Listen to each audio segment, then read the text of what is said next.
Des gens qui n'ont jamais rien appris de tout ça, mais qui sont des très bons professionnels, qui sont des exemples pour leurs collègues, même si c'est à nouveau un opérateur dans l'usine, un artisan dans l'atelier, etc.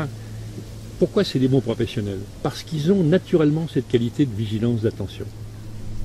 Ils s'organisent mieux que la moyenne, ils ne s'affolent pas, ils s'organisent bien, ils ont les yeux en face des trous. Est-ce que c'est la maîtrise du geste et l'apprentissage de l'école, admettons, qui... Pas du tout. Ah. Pas du tout.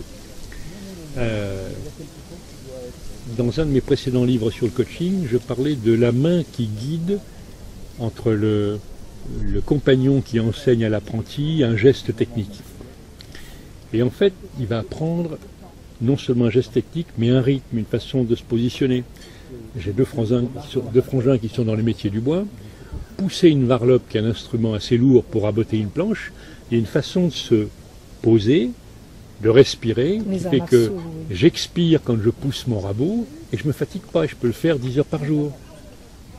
Et donc les chansons de métier sont des manières d'être dans la vigilance, l'attention et l'économie. Les chansons de marin pour tirer les câbles, c'est un travail du dos, c'est pas seulement les bras, et toujours expirer dans l'effort et reprendre de l'air. Et donc c'est des choses très anciennes, connues depuis la nuit des temps. Donc tu allies plusieurs facettes de la culture humaine, en fait, des cultures du monde. Dans les écoles soufis, des livres merveilleux, où les écoles soufis, quelquefois, c'est un chaudronnier qui apprend à faire des ustensiles en cuivre, ou un tisserand. Et la démarche spirituelle, ça va être d'apprendre à bien faire son travail, comme les compagnons du Tour de France, l'amour de la belle ouvrage. Quand les compagnons du Tour de France font le Tour de France pendant 5 ou 10 ans pour perfectionner leur métier, on leur transmet des valeurs et, entre autres, cette attention à soi et à ce qu'on fait. C'est pour ça qu'ils sont bien appréciés sur les chantiers, parce qu'ils sont responsables d'eux-mêmes.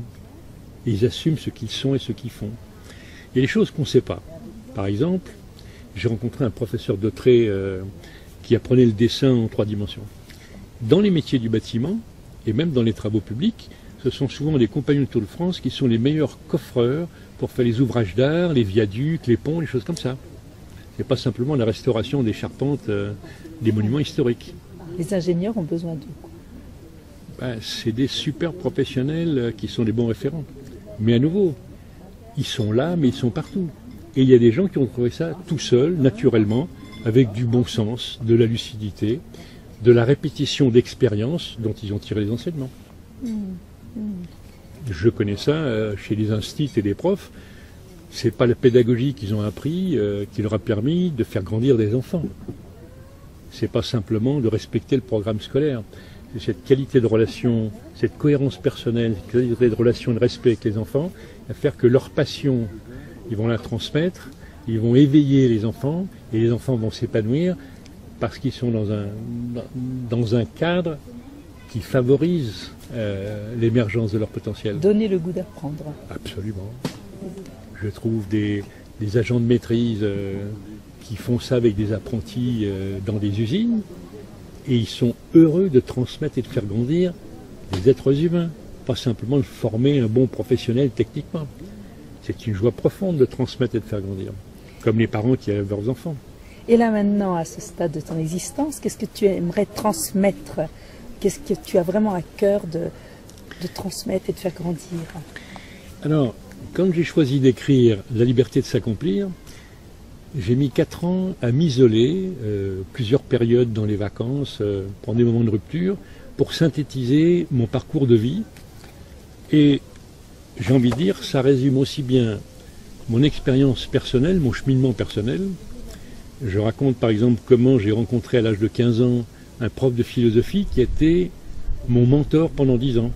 Dans une relation complètement bénévole et amicale, il a guidé mon jugement, mon discernement, me posant des questions essentielles sur l'existence. Donc j'ai eu un coaching philosophique pendant 10 ans, avec un type qui avait souffert, qui a une histoire personnelle difficile, mais qui était un interlocuteur ouvert, bienveillant pendant 10 ans. Ça a été très précieux. Ce qui me semble important, c'est que toute sa vie, on peut évoluer si on emprunte un chemin guidé par des valeurs qu'on va s'efforcer de vivre. Si on prend en compte la boussole qui est le désir essentiel, de quoi j'ai vraiment envie, qu'est-ce qui me tient à cœur, qu'est-ce qui me donne le sentiment de me réaliser si je fais quelque chose d'une certaine façon, quel que soit mon métier, mon contexte. Et cette attention-là, c'est de l'exigence permanente parce qu'il ne faut pas se raconter d'histoire, pas se faire des films, pas se faire des fausses frayeurs en disant j'ai envie mais j'ai peur, je ne serai pas capable, je doute. Ça, c'est tout le nettoyage qu'il faut faire pour prendre confiance dans ce que l'on est. Et la nécessité d'être accompagné dans ce nettoyage aussi. Ça aide à certaines étapes, mais déjà devenir aussi un bon compagnon pour soi-même, se donner de rendez-vous pour faire le point, faire le tri, prendre du recul, en disant est-ce que ça va comme je veux. La maintenance préventive, c'est pas simplement pour les véhicules. Est-ce que je prends soin de moi? Est-ce que je fais attention à être dans un équilibre satisfaisant? Est-ce que je m'épuise dans mon travail ou est-ce que je me disperse dans les amitiés superficielles pour les bourrer la gueule avec les potes ou est-ce que les choses que je vis m'apportent du sens? Et on n'est pas un être humain à la naissance. On le devient. On est un potentiel. Mais réaliser sa plénitude, devenir un être humain authentique, entier, c'est un travail de longue haleine. Certains connaissent ça en accéléré. Une de mes amies, Anne-Marie Filiosa, était une des premières psychanalystes à accompagner les enfants cancéreux mourants, qui savaient qu'ils allaient mourir à 11 ans, 12 ans, 13 ans. Et elle me disait à quel point ils avaient vécu en accéléré cette maturation, ils avaient atteint un niveau d'évolution psychologique, une maturité que bien des adultes n'auront jamais. Pour la plupart des gens, c'est le chemin de la vie. Tout au long de la vie, on peut tirer des enseignements, progresser, se perfectionner, à une condition, c'est de rester sincère avec soi-même.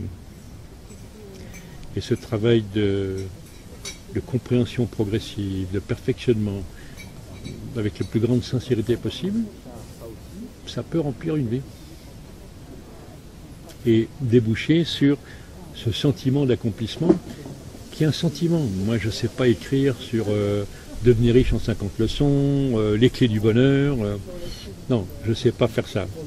Par contre, la promesse que je peux faire aux gens, c'est de leur dire à partir de mon témoignage et de mes observations, vous pouvez atteindre un état de paix intérieure, d'accord avec soi-même, durable, tranquille, qui fait que vous êtes content. Je me lève tous les matins heureux d'être en vie et avec l'envie de faire une chose de plus qui soit utile. Ayant été un soignant m'occupant des autres, mon métier m'a aidé à ça. Mais au-delà de mon temps de travail, j'ai découvert encore plus en profondeur que ça me remplit d'une joie profonde de faire quelque chose qui est bon pour d'autres. Même si c'est à titre bénévole, même si c'est de démontrer une petite fille sur la plage comment faire la roue. J'en ai regardé une l'autre jour à Anglette, et je la voyais répéter, mais elle n'arrivait pas à corriger son mouvement, elle n'arrivait pas à retomber comme il fallait. J'ai demandé à ses parents si je pouvais lui parler, et je lui ai montré comment prendre son appel pour que son mouvement se déroule tout seul, et puis elle était toute joyeuse de mieux réussir à faire la roue. Voilà, moi j'étais heureux qu'elle ait progressé, son progrès me réjouit. Donc là où tu en es, il y a toutes tes facettes de l'enfant, du kinésithérapeute, du coach, il y a tout qui est actif en ce moment. Actuellement, j'ai lancé du ressourcement des salariés seniors qui, dans les entreprises et entre autres les usines, vont devoir travailler plus longtemps. Et on a marginalisé beaucoup les seniors, les gens de plus de 50 ans qu'on a poussés vers la sortie en considérant qu'ils coûtent trop cher, qu'ils sont plus très adaptables, qu'ils sont plus dans le coup, et donc on les a poussés vers une forme de mort sociale. Et en fait, en Scandinavie, il y a des gens de 68-70 ans qui remplissent très bien leur job et qui sont encore au travail. En Allemagne, en Angleterre, les gens travaillent en moyenne 50 plus que chez nous, et ils ne sont pas en plus mauvaise santé, ils ont même des systèmes de prévention santé bien meilleurs. Mais un cadre sup, une profession libérale qui gagne sa vie, il a une culture où il sait s'accorder des bons moments. Et bien souvent, dans les valeurs reçues par des gens plus modestes et d'une éducation plus limitée, on leur a pas appris à se faire plaisir, à se faire du bien. Et je trouve des gens magnifiques qui sont occupés de leur famille, qui souvent en plus continuent à travailler en n'étant pas toujours bien considérés, mais ont une autre responsabilité, c'est celle de s'occuper de leurs parents vieillissants. Donc voilà une clé de voûte du corps social. À 50-55 ans, ils ont encore quelquefois des enfants d'âge scolaire ou qui ne travaillent pas encore, des parents qui commencent à avoir une santé dégradée dont il faut s'occuper, qui demandent une présence physique, un soutien moral et quelquefois une aide financière. Et eux, il faut qu'ils survivent et qu'ils se débrouillent sans savoir qu'il faut aussi qu'ils prennent soin d'eux.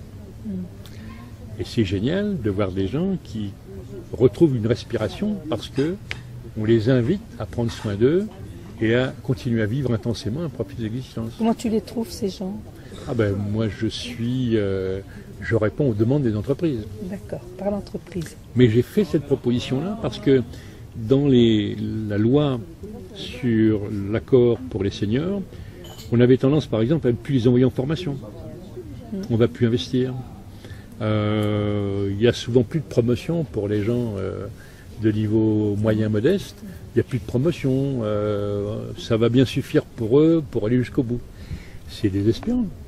Alors qu'en fait, ils ont plein de ressources. Il y en a qui, une fois en retraite, deviennent bénévoles en association, participent à des tas de trucs, retrouvent de la vitalité. Redéployer leur savoir-faire, et leur désir,